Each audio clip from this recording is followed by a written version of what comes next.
2,000 years ago hanggang ngayon, napunta sa atin.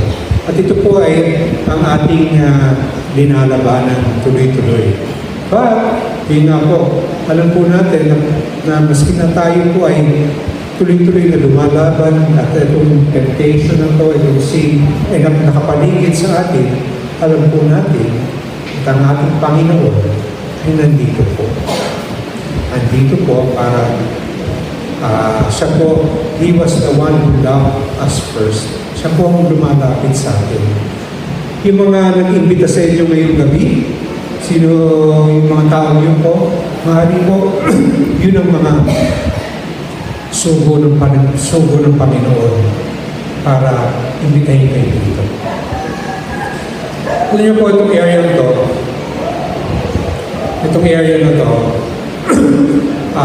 yung aking, matatagal na po kayo dito sa area ng West Cram, dito sa West Cram. Yung nag-imbita sa akin sa CLP ng 1992, nag-CLP kami ng 1992. Pero 3 taon po kong tinanggihan yan. Every time nakikita ako itong kapatid namin, mayapa na siya. Talagang masugid niya kaming iniimbita. Ako pala. Kasi kaibigan ko siya. Ang opisina po nila dito sa may Bonnie Serrano at I think 3rd Avenue and 4th Avenue. May kumpanya po dyan dati, Pick and Shovel. Alam niyo po ba yun? Ang nakatira doon, mga abentahado. Basta nasa alam, Bonnie Serrano sila. So, hindi niya ako pinantanan hanggang talagang ako'y naubusan na ng palusot, naubusan na ako ng rason para makasali sa CLP. So, one day, sabi ni Owen, siya nga nagsabi, inaya ako siya na, ka, mag-attend tayo dito. Yan. So, kami po ay nag-attend ng unang CLP na ginawa sa Santuario de San Jose. Yan. So, kaya itong Santuario de San Jose chapter, malapit po sa puso namin kasi dito po kami natapos ng aming CLP. So, ngayon, ang ating, alam po natin ay yung pangalawang aspeto ng kanyang pagmamahal, no? God's love saves. And alam po natin yung kwento, alala niyo po ba itong kwento na ito? The Parable of the Lost Son. So, ito po yung parang medyo pasaway, mga prodigal son, no? Kasi po, ang sa story nito, yung anak, dalawang anak yung pare, sabi ng anak, akin na yung pamana ko, imamanahin ko, akin na.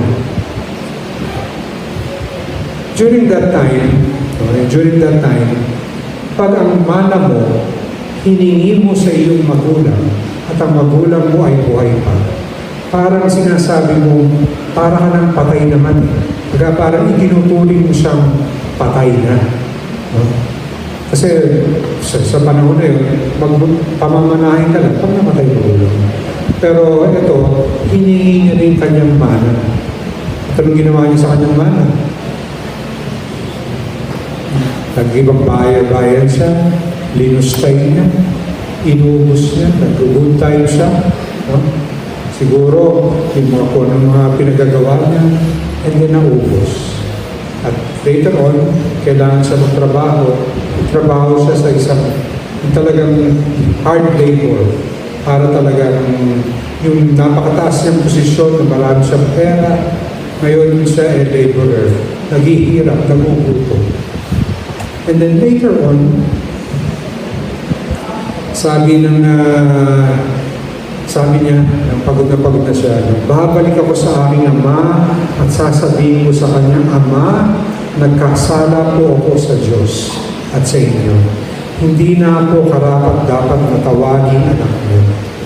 Ibilang na lamang ninyo ako isa sa inyong mga alila. Ang privilege na maging anak. Parang dahil hiyang-hiya siya sa ginawa niya, talagang nagpakumbaba siya at talagang buong puso sa kanyang pagsasori. And tayo po, ganun po naman tayo. There are times na tayo po ay naliligaw. Tanong ko po, kayo po ba ay in one time of your life, medyo parang nagpabaya kayo, naligaw, at medyo sinabi ng pinalikuran, parang sabi natin, pinalikuran po natin ng Panginoon. Wala po. Mabubuting tao po kayo. Pero kuminsan, like ako, nang ako'y medyo bata pa, hindi naman ako malapit sa Diyos. Although ang aking magulang ay talagang ano sila, ang community nila, yung Christian family movement. Kasi active din sila sa simbahan, pero ako hindi. Medyo nabisyo ko. Ang aking bisyo nun yung pag-iinom. So, medyo malakas ako uminom dati. Alam niyo, Owen yun. So, pero unti-unti po nawala yun. Kasi nga, yung pag-iinom ko, depende po sa aking barkada. So, kung nahihiwalay ako sa dati kong kabarkada, nahihiwalay rin, nababawasan yung aking pag-iinom. Then later on, tutuloy ko yung kwento niyo. So, pero, ang sabi ng ama, nakita niya malayo pa inatalaw na siya ng kanyang ama. At dahil sa matinding awa, ay patakbo siyang sinalubong, niyakap at pinalikan. Yung ganun din po ang ating Panginoon. Kung kayo po ay naliligaw sa landas, ang kanyang puso, ang kanyang arms talaga ready kayong i-accept na bumalik. Huwag po tayo lalo na sa ating sa sacrament ng penance o sa ating paghihingi ng patawad sa Panginoon. Ito po ay bukas na bukas para sa ating lahat. Alam po, nagulat po ako na meron parang kapilya na ganito dito. Kasi ang alam ko kapilya yun sa kabila is Sacred Heart. Pero after more than 30 years serving in this area, ito yung tinatawag namin ng area ng Central A, sa po tayo dyan. Ngayon ko lang na-discover na meron parang kapilya dito. And sa pagkaintindi ko, nauna po ito kesa sa Sacred Heart. Tama ba? So, biro mo, marami pa rin parang dapat pasukin. Kailangan lang ako yung nagpapasalamat kay Brother Limon, kay Brother Charles at sa ating mga kapatid sa SSJ na talagang sineleksik nila ito talagang para padala tayo dito. Ngayon, ang sabi ng Father, nararapat lang na tayo'y magsaya at magdiwang sapagkat namatay na ang kapatid mo. Ngunit nabuhay, nawala, ngunit muling natagpuan. So, dun sa istorya po, dalawa po yung anak. Yung isa yung pasaway, si prodigal son, at yung isa yung nandun naman sa kanya. Medyo nagtampo nga yung isa. Bakit mo papapatay yung ating mga inalagaan na hayop, Para, itong anak mo, pasaway naman. At sa laki ng pagmamahal niya sa atin, Kasi akala niya namatay na, Pero ngayon, siya'y nabuhay at muling natagpuan. So, ganun po tayo. Ganun ang pagmamahal ng Panginoon. Every time, sabi na nila, every time meron pumapasok sa Christian Life program, sa 2, 3, 4, kung ilan man po kayo, meron pong sa langit na parang nagpe-fiesta, nagda-drums, parang tuwa-tuwa sila na finally, meron mga kapatid na who are trying, dun sa title ng inyong Christian Life Program, trying to rediscover God's love. Dahil alam po natin yung pagmamahal ng Panginoon, nandiyan naman po yun. Kaya alam ko minsan na natatakpan, natatabunan, lalo na pag maraming problema. Medyo binaha dito sa area ko last week, sa Karina. Praise God. Ano? Kasi po, yung maraming areas rin po sa... Ito pong site na to, San Juan po ito, no? Tama ba? Kasi ano po yung kanil po ni Serrano. Pagtawid mo sa kabila, Quezon City na eh. So, marami pong mga kapatid kami sa San Juan area, mabababang area na so talaga po. Yung nga po natin nakikita naman yung ating community, no? Yung ating pagsashare ng pagmamahal. Sabi po nga nila kasi yung pagmamahal in the same way that the Lord loves all of us, kailangan po ito ay pakita natin. Kailangan natin i-share yung ating blessings. Sabi niyo po kanina, di ba? Kayo po ay blessed. Tama po ba? So, anytime that you are blessed, dapat po ready po kayo to share yung inyong blessings. Sabi nga po nila, any gift, no? Kung nakakatanggap kayo ng gift, ano po yung gift na yan? Pag nakakatanggap kayo ng Brother Ponte, kung nakakatanggap ka ng regalo, ito ba'y bubuksan mo at isasarili mo? Di ba? Hindi. Pwede, pero masaya ka ba doon?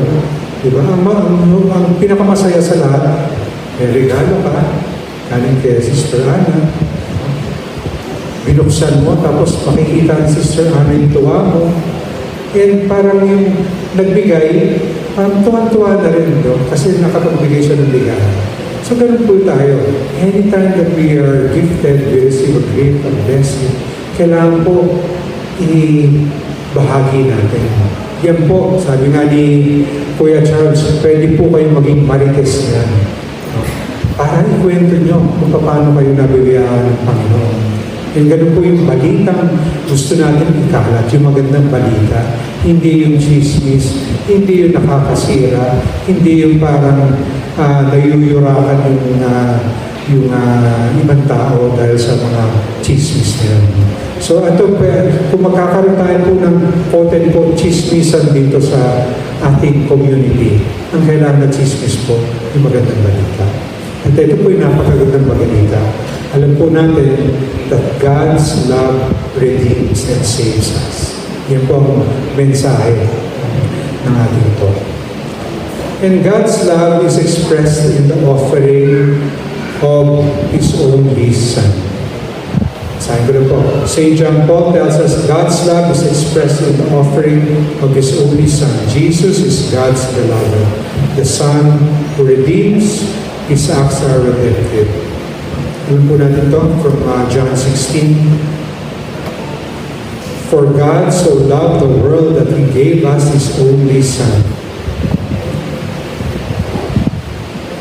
so that everyone who believes in Him might not perish,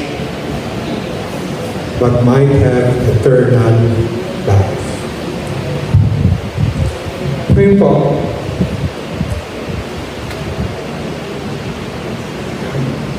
next, pangatlong level po ng ating pagmamahal ng Panginoon. God's love sustains. Sabihin po natin ngayon, and I would like you to read this. Sabay po tayo.